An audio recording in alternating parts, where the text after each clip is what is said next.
Online tourneys have existed in fighting games for as long as, well, basically video games have implemented online multiplayer. But in the case of Super Smash Bros. Ultimate, they've become a bit of a new norm. As such, I've decided to compete in a fair share of different online events. 6, in fact. For today's video, I plan to discuss the 3 most recent online tourneys I entered. Up to now, the other online tournaments I entered had me face off against a variety of players that were similar to my own skill level. And much to my own surprise, I managed to rank reasonably well and earn a few noteworthy placements. But of course, not every online tournament will play out that way. Millions of players regularly play Super Smash Bros. Ultimate online, and so many of them will hold their own events. Naturally, when a game has millions of different competitors, there are all sorts of different players with different play styles who play different characters in different circumstances. So naturally, each tournament will be very different based on which players and how many players are entering it. And therefore, most tournaments I will ever enter will be extremely difficult to win. And so, even after playing in a few other online tourneys, I still have no idea what to expect or what's to come. As such, although I ranked reasonably well in 3 online tourneys so far, these next 3 online tourneys would be my toughest online tourneys yet.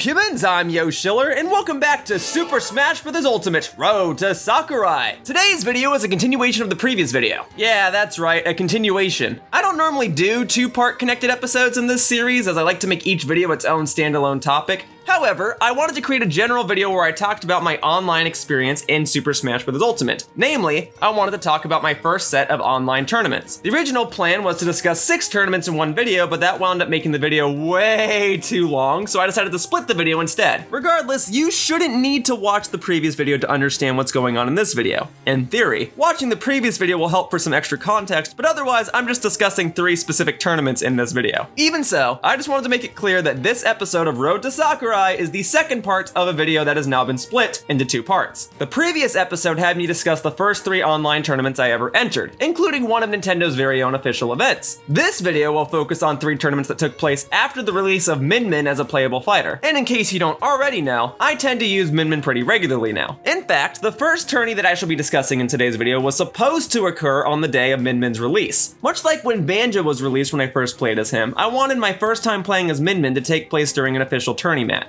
But the tournament was postponed as she would have been released while the event was underway, which means that online servers would have been down for maintenance. So the tourney I entered was postponed the following week instead, but it still contained all of the previously registered entrants. That led to a bit of a problem, but I'll discuss that in greater detail when it becomes time to discuss my matches. And for the record, this tourney was known as Mega Smash Mondays Online. It's a tourney known for taking place every Monday, obviously, and it has become quite popular in recent times. It's actually run by the same group of people that used to enter the weekly tournament I used to attend called Wednesday Night Fights, and it was traditionally held at the same Holiday Inn hotel venue that has hosted a variety of major competitions I've previously entered. I attended Mega Smash Mondays a couple of times locally, but now that the world has changed so much and shifted to an online focus, Mega Smash Mondays has now shifted to an online focus as well. This has resulted in Mega Smash Mondays Online becoming one of the most popular and competitive weekly online events. And so, I thought using Min Min in this type of environment would have been perfect for a debut battle. But that didn't happen. And so I, much like most other players, just played as her in a bunch of online matches against random players instead the night she came out. And that means that on the night of her release, I wound up playing a lot of Min Min Dittos, which is fine and all, but that didn't really allow me to play as her too well. If I'm fighting the same one character over and over and it happens to be her, which means by default it has to be an even matchup, then I didn't really get a chance to properly learn the character. And I really wanted to test her in a tournament setting right off the bat. But fine, I guess in the grand scheme of things, this meant that I had a week to practice with her before I entered any competition. But that also means that her element of surprise is gone. one. The idea that both my opponent and myself would still have to learn the matchup would be a lot less likely now that she would have been available to the public for over a few days. And plus, I lose the novelty of being able to say that my first ever match with her was a tourney match. But that's just a personal thing, and I guess I should be grateful that I already got to have that experience with Banjo. But I guess I'm really building up Min Min, huh? I really want to compete in a tourney with her and see how I do. Doesn't that sound exciting? I hope that sounds exciting, but let me be clear. I'm not great with her, and even in these matches that I'm about to discuss, while you might see some glimpses of competence, you'll see many more clips of foolery. And also, it's not as if I used her in every match in this video. Yoshi is obviously still my ace, and while I wanted to give Min Min a chance, I still want to cycle through the other characters I use so that I can practice with them all and, ideally, learn which character would have the best matchup and get me the win. Although I will admit I didn't use Little Mac in any of these online tourneys. Sorry, man. Maybe in a future video. I prefer the idea of switching between 4 characters and picking the one that I feel most comfortable with for a matchup. It's a little similar to how I play Pokemon. I've got all sorts of Pokemon in rotation. I use the ones that I feel like using for the day, and if I feel like one is better in a matchup, then I just switch to it. In Super Smash Bros., especially for this series, I feel like it'll be more fun if I rotate these characters out rather than just, I don't know, defaulting to Yoshi all the time. So with all of that in mind, I hope to regularly play Min Min in upcoming tourneys, and hopefully Little Mac at some point, and I hope that I can at least play her properly. If nothing else, I'm glad that I was able to at least record my first ever matches with Min Min, both her regular first matches and her first tourney matches. And I guess that's the perk of participating in an online tourney. I get to play from home and I can use my own capture equipment. I don't have to worry about someone using a video camera to record my matches or to save a replay at a tournament setup and then awkwardly record it after the fact. So I was able to record each of these matches with direct capture HD gameplay as they happened. So for now, let's get into the specifics of each tourney that I played, and I hope that you'll enjoy these overviews.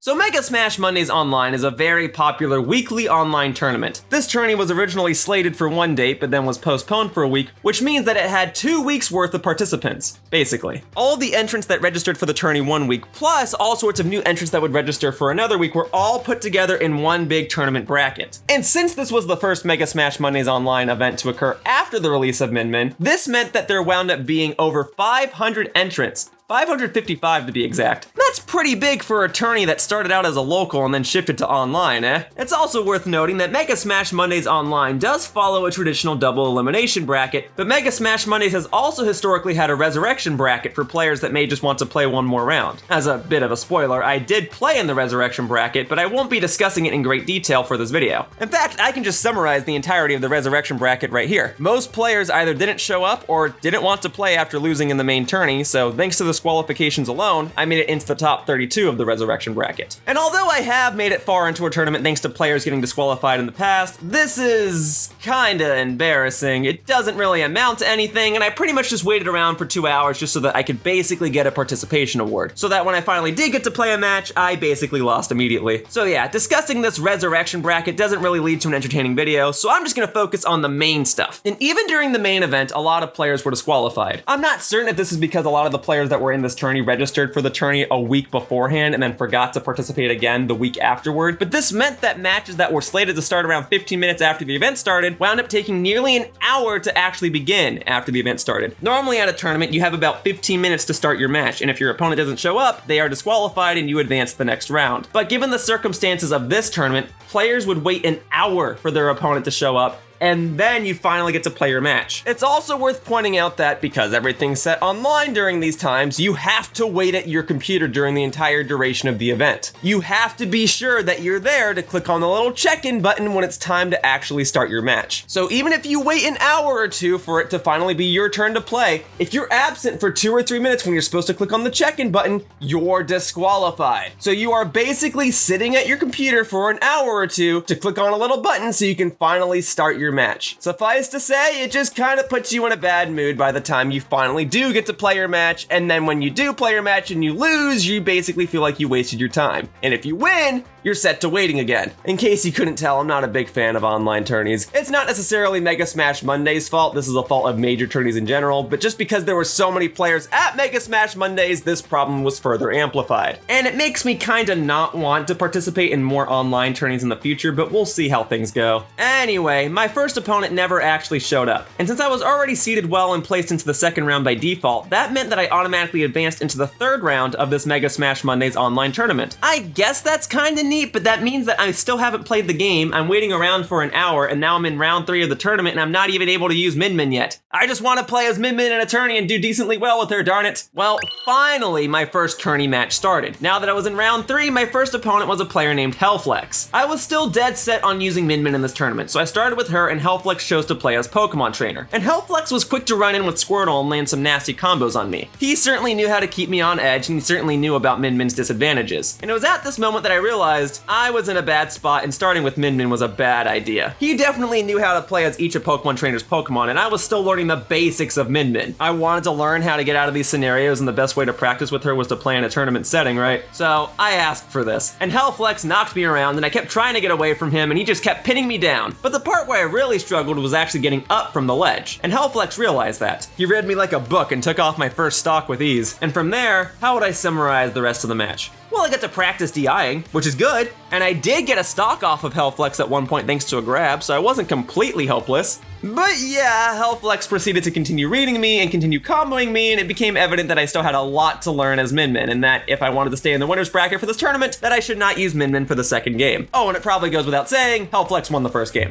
So for our next battle, I switched to Yoshi, and things started out fairly well for me, but that fairly wellness was short-lived, and Hellflex eventually spiked me with one of Ivysaur's attacks. But hey, I at least spiked him too, so things were at least temporarily even again shortly afterward. Hellflex didn't want to mess around and use Squirtle again after that, so he switched straight back to Ivysaur and tried to play a bit more defensively. And to his credit, it worked. That's always so demotivating every time that happens, and from there, Hellflex just continued to maintain a defensive playstyle, and I tried to get in a few hits where I could, and after that, Hellflex just switched to Charizard and wrapped up the match. So with all due fairness, even without the self-destruct that I did to my second stock, Hellflex would have likely been the winner. So it was off to the loser's bracket for me, and I guess I need to relearn a few things. Regardless, well played, Hellflex. In the loser's bracket, my opponent was named Green Mario Is Bad, and he played as Luigi. We started out on Smashville, and I intentionally opted not to use Min Min for this set. After edgeguarding Luigi enough times with Yoshi's aerial moves, I was able to take off his first stock and maintain a good lead. I held the lead for quite a bit, and I came close to taking off his second stock, but Luigi got a lucky misfire from a side special attack and sent me flying, which took off my first stock. So when I respawned, I tried not to let up on him. Of course, I still had to be wary of Luigi's setups, as he's a character who can infamously knock me out if he can just land one or two specific moves at the start of a stock. And he came close to taking off my second stock with a super jump punch, but I lucked out and survived the attack. After about a minute of enduring more hits, I finally managed to take off Luigi's second stock and take the lead once again. Green Mario Is Bad continued to knock me around the stage for quite a bit in an attempt to knock me out of the lead, yet somehow I floated around enough and got Luigi off the stage and smashed him into the blast zone to secure the first game. So hey, Yoshi's still working out for me. For the second game, Green Mario Is Bad and I chose to play on Pokemon Stadium 2. From here, Green Mario Is Bad became a little, shall we say, up B happy. I was thankful that he was unable to land Luigi's up special, but he was able to keep hitting me with Luigi's green missile attack. Before I knew it, both of our percentages were very high, and that caused us to take each other's stocks out at the same time. Well, you certainly don't see that every day. So we were even again, and we continued to remain fairly even for quite a bit until I finally managed to smash him into the blast zone with a well-timed forward smash attack. From there, I once again tried to stay on top of him and not let up. I got hit a few times, but I could tell I was creating a bit of pressure against him. In the end, I turned him into an egg and dropped him off the stage. This means that I won the game and got to advance to the next round. Alright, so there's still some hope for me. And hey, thank you for the matches, Green Mario Is Bad. Now in Losers Round 4, my next opponent was named Sans Undertale and he played as Ness. Now I'm gonna say up front that this match was quite a bit laggy and I don't know how noticeable the lag is in this footage, but there were definitely a few incorrect inputs on my end, such as 1 or 2 Wonder Wings coming out when they weren't supposed to, and some input delays. But I'll also admit that outside of input delays and misinputs, I made a fair share of foolish mistakes in the first game too. I may have been a bit too reliant on attacks like my grenades and my Wonder Wings. And Sans Undertale was quick to notice this and he threw me off the stage as soon as he got the chance. But then I had a missed input. I promise you I would never intentionally use a Wonder Wing like I did there. Ran off the stage and in an attempt to recover, I missed inputted again and failed to climb back up. Ugh, I hate it when that happens. So that meant that Sans Undertale took the first game. For the next match, we moved over to Smashville, and Sans Undertale and I were fairly even for the first chunk of it. Fortunately, I managed to edgeguard him enough, and I took off his first stock thanks to one of Kazooie's eggs. After about another minute of dueling back and forth, Ness managed to edgeguard me with his yo-yo, and since I was out of Wonder Wings to safely make it back to the stage, I just had to accept the fact that he was going to take my stock.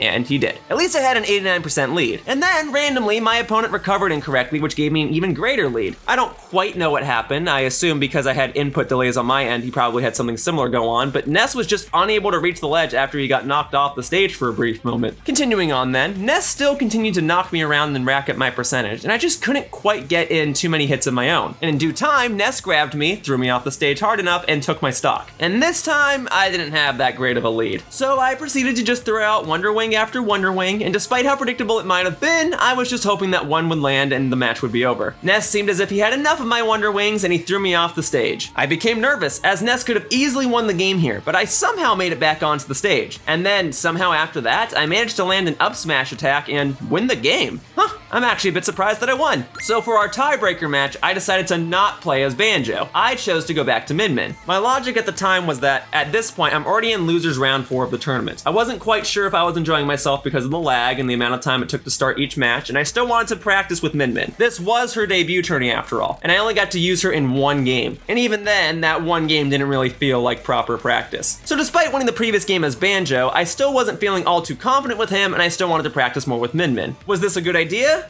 No, not really. Sans Undertale quickly secured the lead after he took off my stock with a PK Fire Edgeguard attack, and once he realized how vulnerable I was to those PK Fire bursts, he continued to use the attack relentlessly. I managed to take his first stock, but I only managed to do so after I'd taken over 120% in damage. Sans Undertale attempted to end my second stock quickly by coming in and throwing me off the stage, but thankfully my DI practice from earlier came into play and I was able to survive the launch. But then Ness grabbed me again, hurled me into the opposite direction, and that launch took off my second stock. Things were not looking good for me. I tried to pivot however I knew how, and I actually got quite a few good hits in. And much to my own surprise, I got Ness to a high enough percentage that a back throw from Min Min was enough to take off his second stock. But without even landing a hit during his final stock, Sans Undertale won the game after a PK Thunder attack barely skidded along Min Min and pushed me far enough away from the ledge to where I just couldn't grab it. This means that I lost the match, lost the set, and was now eliminated from the tournament. From there, I was placed into Mega Smash Mondays Online's Resurrection bracket, where I sat for a few hours before I could even play a single game. And honestly, I was just a bit frustrated at the dumb mistakes I made during my tourney run. I can blame lag all I want, but the fact of the matter was that I was not at the top of my game. I know better, and I know I can do better, and I just had to hope that I could perform better in the next online tourney I entered. And like it or not, this was my debut tourney for Min Min, and my results were pretty abysmal. I knew she'd be a tough character to learn, and I knew a fair share of competitors in this event would understand how to counter her, but I was not expecting to be so clueless in such relatively simple situations. Well, this certainly wouldn't be the last time that I'd use Min Min in a competitive environment. This event's popularity, difficulty, and regularity demonstrate that this event is something I should keep on my schedule if I want to improve. I don't want to slam the event too hard because I know that the organizers are just doing what they can given the circumstances, but I was pretty frustrated at the end of the day. Even so, I definitely encourage other Smash players and competitors to enter it too. Over a month later, I entered another online competition known as Smash Town 4. This was a tourney series that I'd never even heard of until I decided to register for it. And furthermore, now that I'd been practicing as each of my main fighters for the past month, especially Min Min, I was now ready for another competition. Now this was a smaller event, as it only had about a dozen or so players, but I wanted to make sure that I competed wherever I could. So I signed up for this tourney at the last second, literally on the day of, while registration was about to close, and I made sure to practice whenever I could. And in due time, it became competing time. Well, sorta. The organizer of the event actually failed to show up. It's my understanding that this is normally a well-run, smaller tourney, but on this day, things were not properly well-run. There was only one person that had access to actually initiate the tourney, and that person just never showed up. So all of the participants just had to communicate with each other through Discord. And as you can imagine, that's very frustrating. That means the website that actually hosted this event, smash.gg, could not be updated at any time. The whole thing was run on an honor system, and you had to make sure that you were keeping track of everything yourself. After many hours, the participants were able to play against one another, but we had to keep track of wins and losses on our own.